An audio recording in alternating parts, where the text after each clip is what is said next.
primary reason family offices fall into this reactionary risk model is they probably do the same thing in their other parts of their business. They're not good planners with respect to overall. So the risk management side falls at way below the level of what's important to them. The other item is that they probably have not experienced some type of event that really impacted them. They might read about it in the newspapers, but it didn't impact their company, their family office, to the point where it actually caught their attention. But, when you take a look at what's happened in the last, 15 years, we had the electrical grid problem on the East Coast that went all the way back to Michigan and Ohio. We had the pandemic.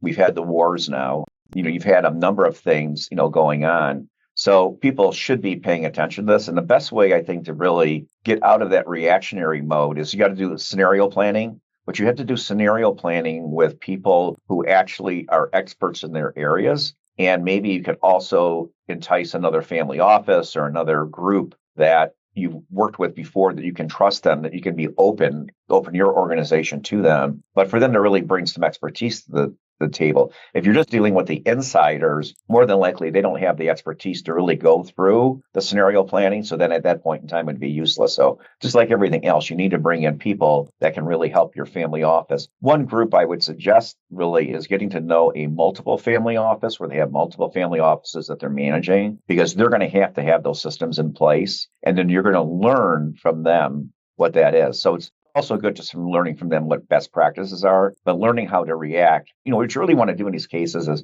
respond, not react. Because if you respond, then it's well thought out. You know what you're supposed to do, rather than reacting. Because if you react, it could cost you not only monetarily, it could also cost you some of your employees. It could do a lot of different things, to the family and to the business itself.